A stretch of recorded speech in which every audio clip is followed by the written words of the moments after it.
Hi friends, welcome to my channel my family dairy. ఎలా ఉన్నారండి? అందరూ బాగున్నారా? నేను కూడా బాగున్నానండి. మీరందరూ ఎలా ఉన్నారో నాకైతే కామెంట్ సెక్షన్లో కామెంట్ చేయండి. సో ఇక్కడేమో ఇవాళ నేను శ్రావణి వాళ్ళ ఇంటికి వెళ్తున్నాం అనమాట. ఈవినింగ్ అనుకోకుండా ప్లాన్ చేసుకున్నాము. అంటే సెకండ్ సాటర్డే హాలిడే వస్తుందా రాదా అని చెప్పేసి అనుకుంటా ఉంటే పిల్లలకైతే హాలిడే అని అన్నారు. మరి మా వారికి అయితే మాత్రం లేదు అని అన్నారనమాట. సో దానివల్ల వెళ్దామని ఒకసారి, వద్దులే అని ఒకసారి అట్లా పోస్ట్పోన్ చేసుకుంటూ ఉంటే ఫైనల్గా ముందు రోజు నైట్ అనుకున్నాం ఏంటంటే, సరే అయితే నువ్వు పిల్లల్ని తీసుకొని వెళ్ళు, నేను సండే వస్తాను అని అన్నారు. ఇంకా తెలుసు కదా, ఒక్కసారి ఊరికి వెళ్తే ఎన్ని పనులు ఉంటాయో. అంటే అది కాకుండా అనుకోకుండా ఊరు వెళ్దాము అనుకుంటే నేనేంటి అంటే శ్రావణి దగ్గరికి వెళ్ళి అటు అటు నెల్లూరు కూడా దగ్గరే కదా.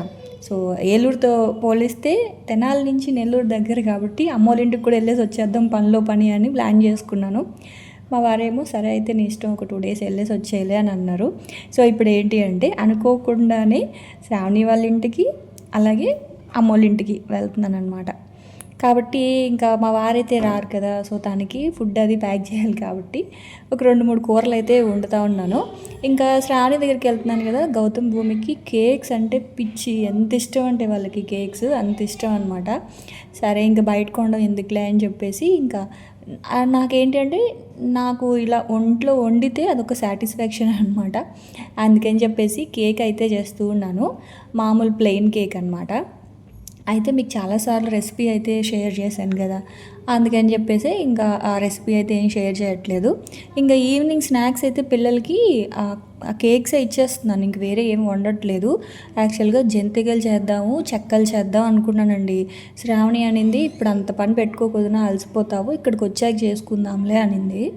అంటే మొన్న చెక్కలు చేశాను కదా, అసలు మా అమ్మకి చెక్కలు అంటే చాలా ఇష్టం, శ్రావణికి కూడా చాలా ఇష్టం. చెక్కలు చేద్దాము అనుకున్నాను కానీ కాకపోతే అనుకోకుండా వెళ్ళడం వల్ల ఇంకా అవ్వలేదన్నమాట. సో ఇప్పుడు ఏంటి అంటే మా వారికి వంట ఒక 2-3 రకాల వంటలు చేయాలి, ప్లస్ కేక్ అయితే చేస్తున్నాను. ఇంకా లక్కీ విష్ణు కోసం అయితే చిన్న చిన్నవి ఈవినింగ్ తినడానికని వాళ్ళ వరకు కొన్ని కప్ కేక్స్ అయితే చేస్తున్నాను అనమాట. గౌతమ్ భూమి వాళ్ళకేమో ఒకటి కేక్ అయితే పెట్టేశాను స్టవ్ మీద. ఇంకా పాలుంటే పాలు కూడా పెట్టేశాను.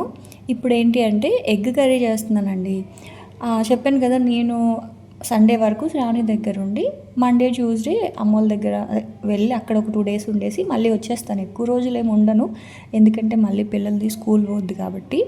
అయితే ఇంక మా వారికి ఫుడ్కి ఇబ్బంది అవుద్ది కదా అని నేనే కొన్ని కూరలు అయితే చేసి పెట్టేసి వెళ్తున్నాను అనమాట. ఇవాళ ఏంటి అంటే గోంగూర ఎగ్ కర్రీ చేస్తున్నానండి. అసలు నిజంగా ఎంత బాగుందంటే మంచి స్మెల్ వచ్చింది.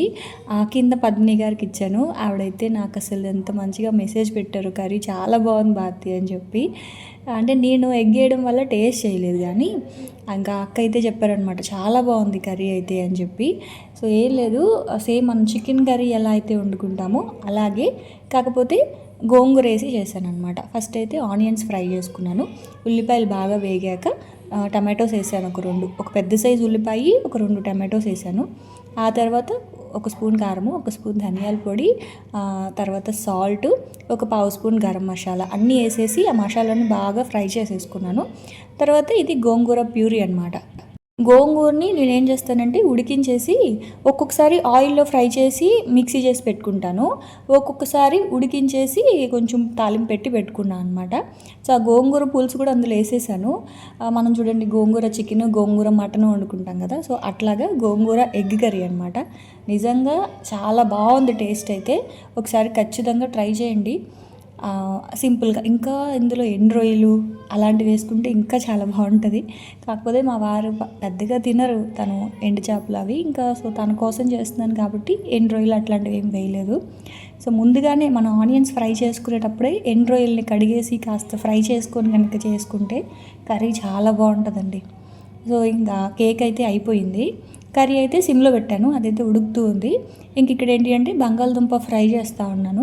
నించొని బంగాళదుంపలని పీల్ చేస్తుంటే కాళ్ళ నొప్పులు వస్తున్నాయి, అందుకే కూర్చొని పీల్ చేస్తూ ఉన్నాను. అంటే పీలరు లేదు, 2 రకాలు ఉంటాయి కదా పీలర్స్. ఇట్లా స్ట్రైట్గా తీసేది ఒకటి ఉంటుంది, ఇట్లా యూ షేప్లో ఉండేది ఒకటి ఉంటుంది అనమాట. నా దగ్గర యూ షేప్లో ఉండేది ఉంది, స్ట్రైట్గా తీసేది లేదు, అదేమో పోయింది. దానివల్ల ఏంటి అంటే నేను చేత్తోనే తీయాలి, అంటే చాక్ తోటి తీస్తున్నాను. అందుకే కూర్చొని బంగాళదుంపలన్నిటికీ కూడా పీల్ చేసేసాను అనమాట. ఈ లోపల కర్రీ అయితే ఉడికిపోయింది చూడండి. మీకు ఇంకా దగ్గరగా అయిపోవాలి అన్నా సరే ఇంకొంచెం సేపు ఉడకపెట్టుకోవచ్చు. కాకపోతే అన్నంతో కలుపుకొని తినడానికి ఇలా ఉంటే బాగుంటుంది కాబట్టి ఇంక నేనైతే అలా పెట్టేశాను. ఇంకా ఇక్కడ కేక్ అయితే కొన్ని కప్ కేక్స్ ఇట్లా పెట్టాను ఎయిర్ ఫ్రైయర్లో. ఇవేంటి అంటే పిల్లల కోసం అనమాట. లక్కీ విష్ణు వాళ్ళు ఇంక ఈవినింగ్ వచ్చి అడుగుతారు కదా స్నాక్ ఏంటమ్మా అని. సో అందుకని వాళ్ళకి ఒక గ్లాస్ పాలు ఇచ్చేసి ఇది ఇచ్చేస్తే తినేస్తారు. సో అందుకని కొన్ని కప్ కేక్స్ అయితే ఇలా చేశాను. సేమ్ పిండే, మనం కేక్ కోసం ఏం చేస్తామో సేమ్ ఇదేనే. ఇంకా ఇవాళ నేను అదేనండి క్రీమ్ కూడా చేసి చూపిద్దాం అనుకున్నాను మీకు. కాకపోతే మళ్ళీ నాకు అనిపించింది మనం ఫస్ట్ టైం చేసేటప్పుడు ముందుగా ఎప్పుడైనా చేసి చేయాలి, ఎందుకు మళ్ళీ ఎక్స్పెరిమెంట్ అది కాస్త ఫెయిల్ అయింది అనుకోండి మళ్ళీ కేక్ టేస్ట్ పాడైపోద్ది కదా అని ఇంకా క్రీమ్ జోలికి వెళ్ళలేదు నేను. లేదంటే మీకు చూపిద్దాం అనుకున్నాను యాక్చువల్గా. సో ఇంకా కేక్స్ అయితే పక్కన పెట్టేశాను. ఎయిర్ ఫ్రైయర్ని ఒకసారి నీట్గా వాటర్తో కడిగేసి తుడిచేసిన తర్వాత ఇప్పుడు అందులో పొటాటో ఫ్రై చేస్తున్నానండి. అంటే ఇప్పుడు నేను కడాయిలో వండుతాను కదా, సో ఇప్పుడు ఇవాళ ఎయిర్ ఫ్రైయర్లో చేస్తున్నాను. 2 స్పూన్స్ ఆయిల్ వేసాను. నిజానికి 1 స్పూన్ ఆయిలే చాలు.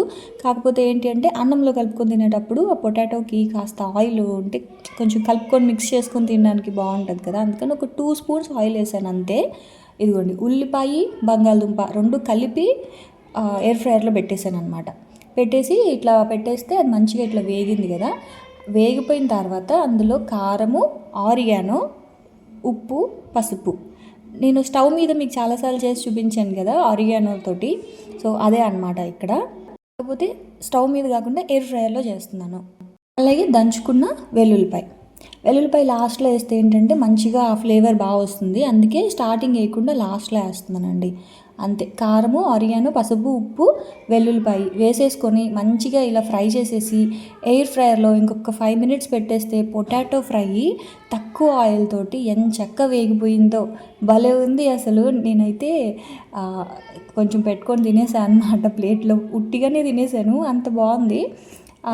ఇంకా ఇప్పుడు ఇంక నుంచి దీంట్లోనే చేద్దాము అంటే ఏదైనా వేపుళ్ళు ఉంటాయి కదా, బంగాళదుంప వేపుడు లేకపోతే ఇట్లాగా అరటికాయ వేపుడు, ఇలాంటి వేపుళ్ళన్నీ ఇంక నుంచి ఎయిర్ ఫ్రైయర్లోనే చేద్దామని ఫిక్స్ అయిపోయాను. ఎందుకంటే ఎయిర్ ఫ్రైయర్ అంతా నాన్ స్టిక్ కదా, సో మనకి ఆయిల్ తక్కువ పడుతుంది, అంటుకోకుండా పొడి పొడిగా భలే వస్తుంది అనమాట.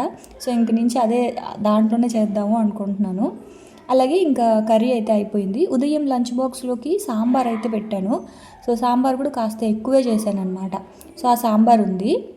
ఇంకా అవి కనుక ఫ్రిడ్జ్లో పెట్టేస్తే ఒక 2-3 డేస్కి సరిపోతాయి కదా. అంటే మార్నింగ్ బ్రేక్ఫాస్ట్ బయటే తింటారు, ఆ తర్వాత మధ్యాహ్నం లంచ్ కూడా వాళ్ళ స్కూల్లో క్యాంటీన్ ఉంది కాబట్టి అక్కడ తినేస్తారు. అదే మెస్ అంటారు కదా అది. ఇంకేంటంటే నైట్ టైం ఇంటికి వచ్చిన తర్వాత బయటికి వెళ్ళాలంటే మా వారు బయట తినరు. సో అందుకని ఇట్లా ఒక 2-3 కూరలు అయితే వండి పెట్టాను అనమాట. సో సాంబారు ఇంకా రసం కూడా ఉన్నాయి, ముందు రోజు రసం పెట్టాను. సో ఇంకా అట్లా అనమాట. ఒక 2-3 డేస్ అలా అడ్జస్ట్ అవుతారు కదా అని చెప్పి తను ఒకవేళ వస్తే సండే వస్తాను శ్రావణి దగ్గరికి అన్నారు. కానీ నెల్లూరు అయితే మొన్నే వెళ్ళొచ్చారు. సో తనైతే ఇంకా నెల్లూరు అయితే రాలేను, లీవ్ లేదు కదా అని అన్నారనమాట. అయితే ఇంక ఇక్కడేమో కేక్స్ ఇవి బాగా చల్లారిన తర్వాత చూడండి, నిజంగా అండి చెప్తున్నాను కదా, మన దగ్గర ఒక్క కేక్ బీటర్ అనేది కనుక ఒకటి ఉంటే ఓవెన్ కూడా అవసరం లేదు, కేక్స్ ఎంచక్క స్టవ్ మీదే చేసుకోవచ్చు. బయట వాళ్ళు ఎలా చేస్తారో ఏమో, ఇంట్లో ఎంచక్క. ఇవాళ నేను ఇది ఉంటుంది కదా బాదం ఎసెన్స్ ఉంటుంది కదా, సో అది వేసి చేశాను. అందుకే కేకు కాస్త ఎల్లో కలర్లో ఉందన్నమాట. బాదం ఎసెన్స్ ఏంటంటే మంచి బాదం ఫ్లేవర్ వస్తుంది, బాదం మిల్క్ ఫ్లేవరు. సో అందుకే కాస్త అది ఎల్లో కలర్లో ఉంటుంది కాబట్టి కేక్ ఎల్లో కలర్లో వచ్చింది. ఇంట్లో శుభ్రంగా మనం ఇలా చేసుకోవడం చాలా బెటర్ అండి. మన దగ్గర ఒక బీటర్ ఉంటే చాలు, కేక్స్ అనేవి చాలా ఫ్లఫీగా వస్తాయి. మిక్సీలో చేసుకోవచ్చు, కానీ మిక్సీ కంటే కూడా బీటర్ ఉంటే బాగుంటుంది. ఇప్పుడు బీటర్కి చాలా అటాచ్మెంట్స్ కూడా వస్తున్నాయండి. సో ఇప్పుడు మన చాపర్ ఉంటుంది కదా, సో చాపర్కి ఉన్న అటాచ్మెంట్ కూడా ఇప్పుడు బీట్ చేసుకునే దానికి వచ్చేస్తున్నాయి అన్నమాట. సో అలా కాంబోలో కనుక మీరు చూసుకున్నారనుకోండి, ఒక్కటి కొంటే దానికి ఒక 2-3 అటాచ్మెంట్స్ వస్తే చాప్ చేసుకోవచ్చు, బీట్ చేసుకోవచ్చు. ఆ తర్వాత మనం జ్యూసెస్ జ్యూసెస్ ఇలాంటివి బ్లెండ్ చేసుకోవాలన్నా సరే బ్లెండ్ చేసుకోవచ్చు. సో 3 in 1 లాగా వస్తున్నాయి. అలాంటివి ఒకసారి చూసి తీసుకోండి. అంటే చాలామంది చాపర్ కొనాలి భారతి అని అడుగుతున్నారు కదా! సో ఓన్లీ చాపర్ కాకుండా ఇట్లా కాంబోలో వచ్చేటివి ఉంటాయి. కొంచెం ప్రైస్ ఎక్కువే ఉంటుంది. ఒక 3,000-4,000 ఉంటుంది. అయినా పర్లేదు, మనకి ఒకే దాంట్లో 3-4 వస్తున్నాయి కదా! సో ఈసారి మీకు పిక్ పెడతానులేండి. అంటే ఎవరైనా తీసుకోవాలి అనుకుంటే నేను ఒకటి చూసి పెట్టాను. అది బాగుంది. సో ఎప్పుడైనా సరే మీకు అది పెడతాను, ఆ పిక్ పెడతాను, ఎవరికైనా కావాలి అంటే తీసుకుందరు. సో ఇంకా అది అలా అనమాట. కేక్స్ అయితే అన్నీ పెట్టేశానండి, సర్దేశాను. ఎక్కడక్కడ సర్దేసిన తర్వాత టీ పెట్టేశాను. ఇంకొచ్చేసారు మా వాళ్ళు. అసలు ఇవాళ ఖాళీయే లేదండి. వీడియో ఎడిట్ చేయడం, మార్నింగ్ అంతా వంట పని అయ్యింది, మధ్యాహ్నం అంతా ప్యాకింగ్ అయ్యింది, అలాగే వీడియో ఇంక మార్నింగ్ నుంచి తీసింది వీడియో అంతా ఎడిటింగ్ అది అయ్యింది. వాయిస్ ఓవర్ ఇవ్వడానికి కూడా కుదరలేదు. శ్రావణి వాళ్ళ ఇంటికి వెళ్ళాక వాయిస్ ఓవర్ ఇచ్చాను. ఆ తర్వాత ఇంకా సామాన్లు ఉంటాయి కదా, డిష్ వాషర్లో సామాన్లన్నీ ఎక్కడో అక్కడ సర్దేశామని అనుకోండి. ఆ తర్వాత ఇప్పుడు ఉన్నాయి కదా గిన్నెలు, అవన్నీ మళ్ళీ అందులో పెట్టాలి. అంతే కదండి, ఆడవాళ్ళు ఒక్క 2 రోజులు బయటికి వెళ్ళాలి అంటే అసలు ఎన్ని పనులు ఉంటాయో అనిపిస్తుంది నాకైతే. అసలు అందుకే ఎక్కడికి వెళ్ళను. అబ్బా ఇవన్నీ ఇప్పుడు ఎవరు చేస్తారులేరా బాబు అని చెప్పి. కాకపోతే ఏంటంటే మొన్న మెటీరియల్స్ తీసుకున్నాను కదా, క్లాత్ బీడ్స్ కలంకారీ డిజైన్వి. అవి మొన్న మా వారు చిన్న పనుండి నెల్లూరు వెళ్ళారనమాట. సో అప్పుడు తన దగ్గర ఇచ్చి పంపించాను. నెల్లూరులో తెలిసిన టైలర్స్ ఉన్నారు. సో అక్కడ కుట్టించుకుందాం అని చెప్పి తను ఇచ్చేసి వచ్చారనమాట. ఇప్పుడు నేను వెళ్ళి తెచ్చుకోవాలి. అది కాకుండా ఎందుకో వెళ్ళాలనిపిస్తుంది నెల్లూరు కూడా. అలాగే ఇంకా శ్రావణి దగ్గరికి వెళ్ళి అటు నుంచి అటు వెళ్దాంలే అని చెప్పి ప్లాను. సో అది ఆ తర్వాత ఇంకా అవన్నీ ఎక్కడో అక్కడ సర్దేసి వెళ్ళేటప్పుడు బెడ్స్ అవన్నీ నీట్గా సర్దేసి, బాత్రూమ్లు అన్నీ కడిగేసి, కిచెన్ అంతా నీట్గా క్లీన్ చేసి వెళ్ళినా సరే మళ్ళీ వచ్చిన తర్వాత అంతే పని ఉంటుంది కదా, ఏ ఇంట్లో అయినా సరే అది కామన్. సో ఇక్కడ నాకు కూడా అంతే, అదే కామన్ అనమాట. ఇంకా టీ పెట్టేశాను. ఇంకా మా వారికి ఏంటంటే ఒక 2 కుకీస్ టీ అనమాట. సో ఫస్ట్ టీ తాగితే కొంచెం మైండ్ కుదుట పడుతుంది. ఒక 5 minutes కూర్చుంటానమాట టీ తాగేటప్పుడు. లేదంటే అదైందా, ఈ పని అయిందా, ఆ పని అయిందా, ఇంకా మొక్కలకి నీళ్ళు వేయాలేమో, ఇంకా ఏవో ఒకటి అలా గుర్తొస్తూనే ఉంటాయన్నమాట. మా ఆయన అయితే ప్రశాంతంగా ఒక 10 నిమిషాలు టీ తాగి భారతి, ఎందుకు నీకు అంత కంగారు అని చెప్పేసి ఇంకా అలాగంటూ ఉంటారు. నిజమే, ఈ టీ బ్రేక్ అనేది ఖచ్చితంగా ప్రతి మనిషికి ఉండాలి. టీ అనే కాదు, ఏదో ఒకటి ఒక 10 minutes మనం రిలాక్స్ అవ్వడానికి ఏదో ఒకటి కూర్చొని అది తాగుతూ ఒక 10 minutes రిలాక్స్ అయ్యి ఆలోచిస్తాము, ఇంకేదైనా మర్చిపోయామా, చేయాల్సిన పనులు ఏంటి అని చెప్పి. సో నాకు అసలు నిజానికి ఆ టీ అలాగే అలవాటు అయింది చెప్పాలంటే. ఆ తర్వాత ఇంకా పిల్లలకి పాలు ఇచ్చేసాను. ఇంకొక పాలు ఇవాళ పాలు ఉన్నాయన్నమాట. ఇంకా అదైతే తోడు పెట్టేశాను. ఇందాకే కాచి పెట్టేసా, ఇప్పుడు కాస్త గోరువెచ్చగాని సరే అని చెప్పి ఇంకా తోడు పెట్టేశాను. తోడు పెట్టేసి ఇంకా మా వారికి అయితే చెప్తా ఉన్నాను, ఫ్రిడ్జ్లో పెట్టొద్దా పాలు, తోడు పెట్టేశాను. పెరుగు రేపు మార్నింగ్ ఫ్రిడ్జ్లో పెట్టమని చెప్పి ఇంకా అట్లాగా అన్నీ ఒక్కొక్కటి చూస్తూ ఉన్నాను. తనేమో నువ్వు 2 daysలో వచ్చేస్తావు వాటి, ఎందుకంత కంగారు అని అంటున్నారనమాట. ఏమోనండి, ఇల్లు వదిలి వెళ్తుంటే ఎందుకో ఒక బాధ బెంగగా ఉంటుంది. అలా అని చెప్పి ఇంక ఎన్ని రోజులు అలా ఇంట్లోనే ఉండిపోతాం, ఎక్కడికైనా వెళ్ళాలి కదా. సరే చాలా రోజులు అయిపోయిందని ఇంకా ఇలా వెళ్తున్నాను అనమాట. ఇంక ఈ బ్యాగులు ఏంటి అంటే జంతికలు చెక్కలు అవి చేద్దామని చెప్పేసి ఆ బియ్యం మిల్లుకి పట్టించి పెట్టాను, బియ్యం పిండి. అలాగే ఇవాళ మినపప్పు జంతికలు చేద్దామని చెప్పేసి మినపప్పు కూడా నానబెట్టి పెట్టాను. కాకపోతే ఇంకా శ్రావణి ఎందుకది ఒక్కదానివే కష్టపడతావు, ఇక్కడ వచ్చాక చేసుకుందాం అనిందని ఇంకా అవన్నీ కూడా ప్యాక్ చేసుకొని వెళ్తున్నాను. అక్కడికి వెళ్ళాక చేసుకోవచ్చులే అని చెప్పేసి. ఎందుకంటే నిజంగా టైం లేదు నిజానికి, లేదంటే చేసేద్దును నేనే, టైం లేదు. సరే అని చెప్పి ఇంకా అవన్నీ అలా బాక్సులన్నీ కూడా ప్యాక్ చేసుకుని వెళ్తూ ఉన్నాము. ఏంటంటే పిల్లలు స్కూల్కి వెళ్ళి వచ్చేసరికి 4:45, 5 అయిపోయింది. తర్వాత ఇంకా వాళ్ళు స్నానం అది చేసి పాలది తాగి నేను ఫ్రెష్ అయ్యి అంతా అయిపోయేసరికి 6:30 అదే 6:15 అలా అయింది. ట్రైన్ ఏమో 6:45కి. ఇంకోటి ఏంటంటే ఫుల్ వర్షం పడేలాగా అయిపోయింది, చల్లగా అయిపోయి మబ్బులు మొత్తం అంతా మబ్బులు వచ్చేసాయి అనమాట. బాబోయ్ ఇదేంట్రా బాబు అని చెప్పేసి కంగారు వచ్చింది, కానీ లక్కీగా పడలేదు, చల్లగా ఉంది కానీ వర్షం అయితే పడలేదు. ఇంకా ట్రైన్ అయితే 7కి వచ్చింది. 6:45 అన్నారు కానీ ఒక 15 minutes లేట్గానే వచ్చింది. 7కి ట్రైన్ ఎక్కితే తెనాలి వెళ్ళేసరికి 9 అయ్యింది. విజయవాడకి మామూలుగా అయితే ఏలూరు నుంచి విజయవాడ 45 minutes, విజయవాడ నుంచి తెనాలి 45 minutes, అంటే ఒక 1.5 hourలో వెళ్ళిపోవచ్చు తెనాలి. కానీ ఒక హాఫ్ అన్ అవర్ లేట్ అయింది, 2 అవర్స్ పట్టింది. 7కి ట్రైన్ ఎక్కితే తెనాలి వెళ్ళేసరికి 9 అయిపోయిందనమాట. సో 2 అవర్స్ జర్నీ పర్వాలేదు. అనుకోకుండా వెళ్ళినా సరే సీట్లు దొరకపోవడం అట్లా ఏం లేదనమాట. కొంచెం ఫ్రీగానే వెళ్ళాము. కొంచెం లోపల టెన్షన్గా ఉండింది సీట్ ఉంటుందో ఉండదో అని, ఎందుకంటే దీనికి ముందు వచ్చిన ట్రైను చాలా రష్ ఉందండి. అసలు ఎంత రష్ ఉందో టెన్షన్ పడ్డాను. కానీ ఇది తిరుమల ఎక్స్ప్రెస్ అనమాట, అంటే తిరుమల వెళ్తుంది. సో కొంచెం ఫ్రీగానే ఉండింది. సరే అని ఇంకా వీళ్ళందరూ ఎంచక్కా కూర్చొని దేవుడి గురించి చెప్తున్నారండి. అక్కడ నా పక్కన గ్రీన్ శారీ కట్టుకొని కూర్చోన్నారు కదా, ఆవిడ ఏంటంటే మామూలుగా అండి మనము 7 శనివారాలు వ్రతం చేస్తాం కదా, అలాగా వాళ్ళు 7 వారాలు తిరుమల వెళ్తాము అని చెప్పి మొక్కుకున్నారంట. అంటే ఇప్పుడు మామూలుగా మనకి దగ్గరలో ఉన్న గుడికి వెళ్తాం కదా 7 వారాలు వస్తామని, అలా వాళ్ళు ఏకంగా కాకినాడ నుంచి తిరుమల ప్రతి వారం వెళ్తున్నారంటండి. నేనైతే అసలు షాక్, ఎప్పుడు వినలేదు, ఎక్కడ వినలేదు, ఫస్ట్ టైం అనమాట. ఇట్లా ప్రతి వారం తిరుమల వెళ్తారా, అది 7 వారాలు ఇలా కూడా మొక్కుకుంటారా అని చెప్పి. ఇప్పుడు వాళ్ళకి ఇది 3rd వీక్ అంట. అయితే అలా చేయాలన్నా కూడా ఏమంటారు, రాసి పెట్టి ఉండాలి అన్ని రోజులు. అంటే ఆ మొక్కు తీర్చుకోవాలి అన్నా సరే మనకి రాసి పెట్టి ఉండాలండి, లేకపోతే 7 వారాలు వెళ్ళడం ఏంటండి. అది కూడా పక్కనున్న చిన్న తిరుపతి కాదు, ఎక్కడో ఉన్న పెద్ద తిరుపతి. వాళ్ళకి మామూలుగా కాకినాడకి చిన్న తిరుపతి దగ్గరే కాకినాడ నుంచి, కానీ వాళ్ళు కాకినాడ నుంచి పెద్ద తిరుపతి వెళ్తున్నారంటే చూడండి, అసలు వాళ్ళ భక్తికి నేను ఫిదా అయిపోయాను, వాళ్ళ ఓపిక్కి. ఆ తర్వాత ఇంకా తెనాలి అయితే వచ్చేసాము. మా కోసం వెయిటింగ్ అనమాట.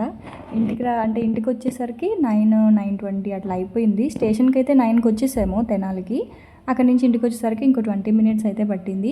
గౌతమ్ గాడికి వాళ్ళ బావ అంటే ఎంత ఇష్టం అంటే, అదేంటోనండి పిల్లలందరికీ విష్ణు అంటేనే ఇష్టము. బహుశా కొంచెం ఏజ్ గ్యాప్ మ్యాచ్ అవుతుందనేమో.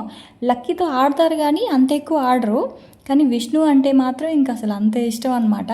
గౌతమ్ భూమికే కాదు, ఇక్కడ మా అమ్మోళ్ళ ఇంటికి వెళ్ళినా అక్కడ మా తమ్ముడు వాళ్ళ పిల్లలు ఉన్నారు కదా, తనీషు మనీషు, సో వాళ్ళకు కూడా విష్ణు అంటేనే ఇష్టం అనమాట. పిల్లలందరూ కూడా వీళ్ళతోనే ఆడతారు, విష్ణుతోనే ఆడతారు. లక్కీ మరి బహుశా కొంచెం పెద్దోడుగా కనిపిస్తాడు కదా, అందుకని వాటితో కొంచెం తక్కువ. ఇంకా అసలు రాగానే చూడండి హక్ చేసేసుకొని, ఇంకా నేను అవన్నీ వీడియో తీయలేదు, రాగానే విష్ణు అనుకుంటూ వచ్చేసి ఇద్దరు హక్ చేసేసుకొని, అసలు ఎంత అంటే ఎంత ఇష్టమో వాడంటే, వాడి కోసం అలా వెయిట్ చేసి ఉన్నారంట. అయితే ఇంకా శ్రావణి ఏమో ఈ కొత్తది గిన్నె కొనిందంటండి, 1400 అంట. స్టీల్ షాప్లో తీసుకున్నాను వదిన, అంటే హోల్సేల్ షాప్ ఉంటుంది కదా, సో అక్కడ తీసుకున్నానని చెప్తుంది. పాపం తెనాలిలో డీమార్ట్ లేదండి. శ్రావణి ఎంత ఫీల్ అవుతుందో, డీమార్ట్ లేదు వదిన తెనాల్లో అని చెప్పి. అయితే ఇక్కడ మామూలు హోల్సేల్ షాప్స్ ఉంటాయి కదా, అక్కడికి వెళ్ళి కొనిందంట. బిర్యానీ హండీలాగా వెయిట్ ఉంది, 3 లేయరే. 1400 నాకు తెలిసి మేలే అనిపించింది. పక్కన ఉన్న కడాయి ఏంటంటే అది డీమార్ట్లో తీసుకుంది, వైజాగ్లో తీసుకుంది అనమాట. ఆ తర్వాత ఇంకా ఇది కూడా ఒకటి తీసుకుందంట, కొంచెం మందంగా లావుగా ఉన్నది, కర్రీస్ అట్లాంటివి ఏదైనా చేయడానికి. సో అది ఆ 2 తీసుకున్నాను వదినా అని చెప్పేసి చూపిస్తూ ఉంది.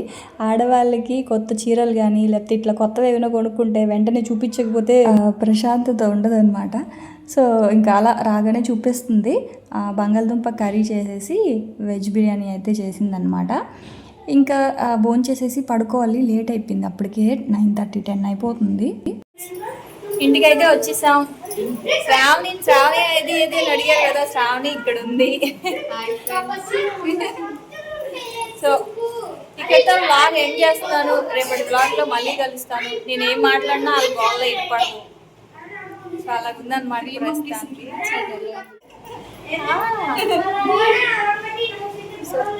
బాయ్, రేపటి బ్లాగ్లో మళ్ళీ కలుద్దాం. బాయ్.